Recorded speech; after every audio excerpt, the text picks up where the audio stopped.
Merci de votre fidélité. Vous pouvez nous écouter, nous regarder en Facebook Live. Rendez-vous sur la page Facebook de Radio J. Dans un instant, Christophe Barbier et son invité, le député Jérôme Guedj. Bonjour messieurs. Bonjour Ilana. Bonjour. Et ravi d'être avec vous ce matin et ravi d'accueillir notre nouvelle troubadour en studio sur Radio J. C'est Nina Azoulay. Bonjour Nina. Bonjour Ilana, bonjour à tous. Bienvenue Nina. Merci beaucoup.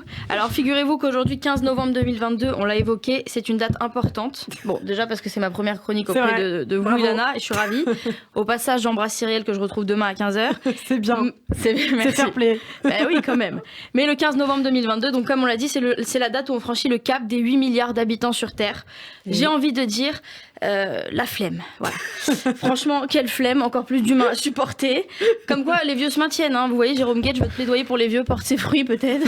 C'est bien. En plus, en 2011, on était 7 milliards. Ça veut dire qu'il a seulement fallu 11 ans pour avoir 1 milliard d'humains en plus sur Terre. Donc ça augmente très vite. C'est vrai. Alors les scientifiques sont encore en train de voir si c'est dû à la fécondité ou au fait que le monde devient fou. Par exemple, moi je sais que je suis un peu folle, on est plusieurs dans ma tête, je pense que je compte pour à peu près 50 personnes. Affida Turner pour 1000, Jean-Luc Mélenchon 10 000, bon c'est mathématique. Quand j'ai lu ça, je me suis dit putain, j'aurais kiffé être complotiste. T'imagines, c'est une mine d'or de voir qu'on a atteint les 8 milliards d'habitants parce que tu peux te dire, bah chais, le gouvernement, votre virus corona a pas suffi à éradiquer l'humanité.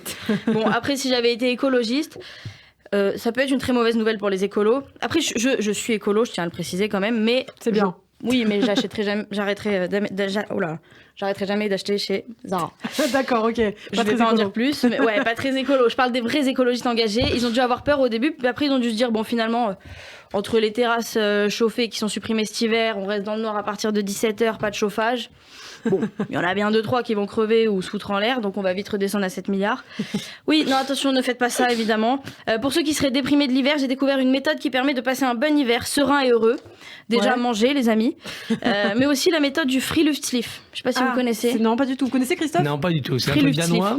Alors, pas loin. Ouais, c'est norvégien. Ah, j'étais pas loin. Ça consiste à passer tous ses dimanches chez Ikea, en fait. Ah, c'est pas mal. Non, c'est pas vrai. C'est pas vrai. C'est juste, ça donne envie d'aller chez Ikea. Non, en vrai, c'est un terme norvégien qui signifie vie au grand air. Apparemment, c'est comme une religion là-bas. En Norvège, ça encourage à sortir, qu'il pleuve, qu'il neige, qu'il vente. Les Norvégiens passent leur vie dehors. Donc, c'est bien ce qui me semblait, le monde devient fou. Eux aussi, ils sont fous dans leur tête. À mon avis, chaque Norvégien compte pour 100 personnes à peu près. La preuve que le monde devient fou, il y a un gars sur TikTok qui se présente comme un voyageur temporel. Il prétend venir du futur et il a annoncé la fin du monde pour novembre. Donc, moi, j'ai envie de lui adresser un message. Mon petit Marty McFly, tu ne nous fais pas peur. Si on a survécu au 12 décembre 2012, je pense que novembre 2022, c'est rien à côté. Autre preuve que le monde devient fou, les Ukrainiens se sont moqués d'un soldat russe en slip. Ah bon? Ouais. Alors écoutez bien l'histoire, ce soldat revenait du front avec une caméra de sécurité volée et le mec a oublié de changer les paramètres de la caméra. Du coup, tout l'internet ukrainien pouvait le voir se promener chez lui en slip. Ils l'ont appelé le Kardashian sibérien. Ah ouais. Donc les gars sont en train de faire la guerre, de perdre des vies tous les jours, ils ont des délires de collégiens, ils font les biatchs. C'est assez fou. Mais vu la situation, je me dis ils ont bien le droit de se détendre un peu. Bon, moi je vous cache pas, d'un côté j'ai peur quand je vois la folie grandissante dans le monde. Et en même temps, j'essaie de rester optimiste pour la suite. Voilà, aujourd'hui, c'est bien, c'est une bonne journée, en tout cas pour l'instant. Oui, Ilana, j'avais peur du réveil matinal, mais en fait, j'aime bien, tout le monde dort encore. Oui, ça s'est bien passé, bah oui, vous êtes à l'heure. Tout le monde dort encore, donc bah, personne peut te faire chier pour l'instant. Après, voilà, on est 8 milliards maintenant, donc il y en a bien un qui va se réveiller et trouver un truc pour me vénère, genre manger la bouche ouverte ou parler en bâillant. Donc, affaire à suivre, hein, on va voir. Eh bien, merci beaucoup, Nina Azoulay, la première de Nina dans la matinale de Radio J. Vous restez, bien sûr, avec nous. Ça va, ça s'est bien passé, Nina? Bah ouais. Et bah, ça fait très plaisir, en tout cas. Bah, merci à vous. On peut vous retrouver. 8 milliards d'auditeurs potentiels. Ouais, exactement.